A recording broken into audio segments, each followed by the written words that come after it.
PM પોષણ કર્મચારી સંઘ ભરૂચ જિલ્લા દ્વારા કલેક્ટર કચેરી ખાતે ધરણા કાર્યક્રમ યોજીને જિલ્લા સમાહર્તાને આવેદનપત્ર સુપ્રત કર્યું હતું, જેમાં ખાનગીકરણ બંધ કરી સુપ્રીમ કોર્ટના ચુકાદા મુજબ શાળામાં ગરમ ભોજન બનાવી બાળકોને ભોજન આપવામાં આવે, લઘુત્તમ વેતન મુજબ માનદ વેતન આપવામાં આવે, સમયસર જથ્થો આપવામાં આવે, નિવૃત્તિ પછી ગ્રેજ્યુટીનો લાભ આપવામાં આવે તેવું આવેદનપત્ર દ્વારા વડાપ્રધાન, કેબિનેટ, શિક્ષણ મંત્રી ધર્મેન્દ્ર પ્રધાન તથા મુખ્યમંત્રી ભૂપેન્દ્ર પટેલ પાસે માંગ કરવામાં આવી છે।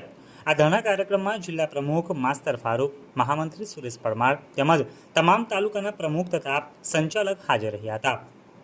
મારું નામ અશોકભાઈ જયમલભાઈ પટેલ છે। મારી ભારતીય મજૂર સંઘમાં બહુ જિલ્લા તરીકેની પદ ધરાવું છું। આજે અહીંયા જે બહેનો સાથે અમે આવ્યા છે આવેદનપત્ર કલેક્ટર સાહેબને આપવા માટે, એટલા માટે આવ્યા કે એમનું જે ખાનગીકરણ જઈ રહ્યું છે મધ્યાહન ભોજનનું તેને થાય, એનજીઓને આપણે કે બાળકોને જે આપણે ગરમ નાસ્તો અને ભોજન આપે છે તેનું સ્વાસ્થ્ય સારું રહે છે। હવે આ લોકો બહેનોને જે કરશે તે લોકોને બેકારી વધશે।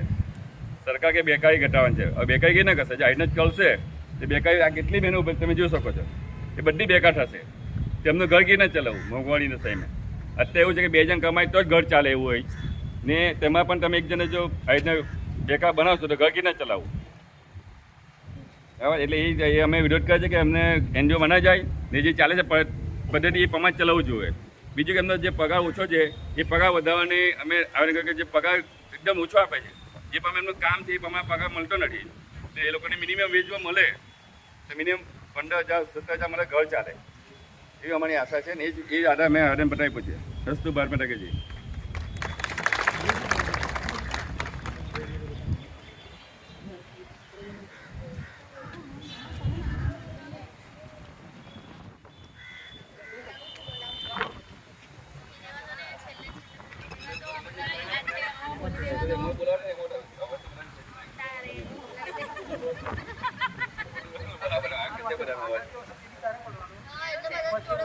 क्या बोलते हैं पाचन पीछे बोलो।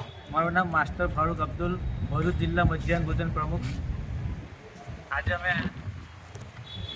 मध्याह्न भोजन जिला दरेक तालुकाना संचालको अहींया आवेदनपत्र आपवामां आवेला छे।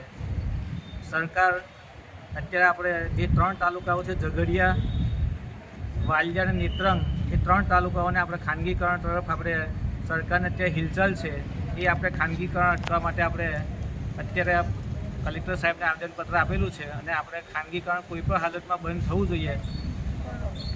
ત્યાર પછી આપણો બીજો મુદ્દો છે કે જ્યારે સંચાલકો આપણા રિટાયર થાય ત્યારે એમને ગ્રેજ્યુટીનો લાભ મળવો જોઈએ।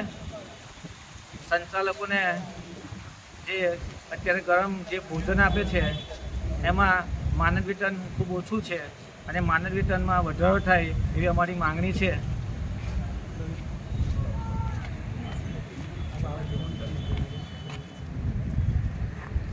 झगड़िया तालुकाथी आया छे। आज कलेक्टर साहेब ने आवेदनपत्रक माटे आपवा आया छे।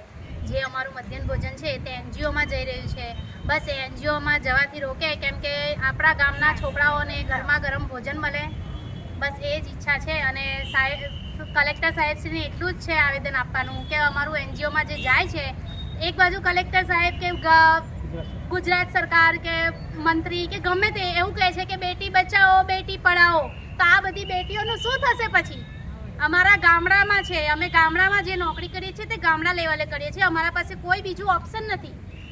अने तमे एवुं कहो छो के अल्पाहार मळे, छोकराओने पौष्टिक आहार मळे, फूड पेकेटमां कोई पौष्टिक आहार आवतुं नथी। आपणे बी पोते कोई बहारनो खोराक खावा तैयार छे નથી ને? તો પછી આપણે કેમ આપણા ગામડાના છોકરાઓને બહારનો ખોરાક આપીને બીમાર પાડવાના ધંધા કરી રહ્યા છે?